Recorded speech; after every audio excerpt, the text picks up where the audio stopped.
เอาสดថ្ងៃនេះគឺសម្រាប់តែបងបុរសទេបាទបងស្ត្រីទុកមួយឡែកសិនបាទគឺថ្ងៃនេះគឺខ្ញុំអត់ចង់ប្រហើបទេបាទដោយសារបងប្រុសម្នាក់គាត់ចេះតែបន្ទុកបន្ទោលណាបាទគាត់ចេះតែជីកសួរទៅណាបាទឥឡូវថ្ងៃនេះគឺមកប្រាប់បាទមិនមែនថាខ្ញុំលាក់នឹងទុកប្រើខ្លួនឯងទេបងប្អូនបាទដោយសារប្រើទៅវាបានផលមែនណាបាទវាបានផលសម្រាប់បងបុរសបាទដែលគាត់គេហៅថាទុនបាទពេលប្រកួតគឺតែចាញ់គេហើយបាទខ្ញុំនិយាយប៉ុណ្ណឹងយល់ណាបាទមិនបាច់ឲ្យខ្ញុំបកស្រាយទេខ្លាច Facebook ចាប់បាទមិនមែនខ្ញុំសាច់ទេគឺខ្ញុំនិយាយលេងទេបងប្អូនបាទគឺខ្ញុំនិយាយមែនតើណាបាទហើយគឺឱសថនេះទៀតសោតគឺបើសិនជាបងប្អូនបាទមុននឹងប្រកួតបាទបងប្អូនធ្វើមិនក៏ដោយឲ្យបានមុន1ម៉ោងទៅកន្លះម៉ោង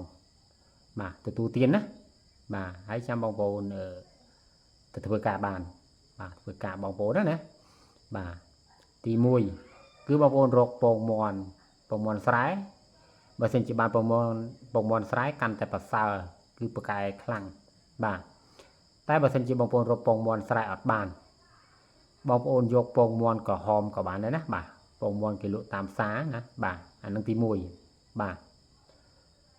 ទី2គឺបងប្អូនយកបាទទឹកក្រូចស្ប្រាយអាទឹកសបាទអាកំប៉ុងបងប្អូនស្គាល់ទេបាទទឹកក្រូចស្ប្រាយណាបាទបើសិនជាបងប្អូនរកទឹកក្រូចនឹងអត់បានបងប្អូនអាចប្រើសូដាបាទក៏បានតិចស្គាល់សូដាបងប្អូនបាទហ្នឹងហើយ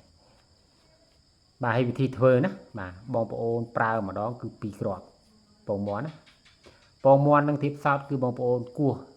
យកពងមាន់ឆៅនឹងមក2គ្រាប់បាទស្រែក៏បានពងមាន់ក្រហមក៏បានគោះភោងមកទាំងឆៅហ្នឹង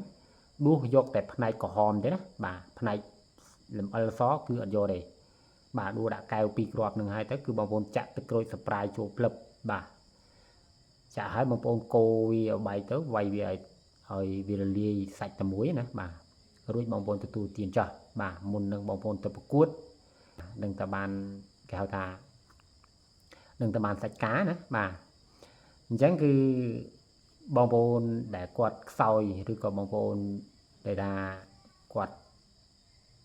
ទុនហ្នឹងគឺបងប្អូនអាចប្រើបាន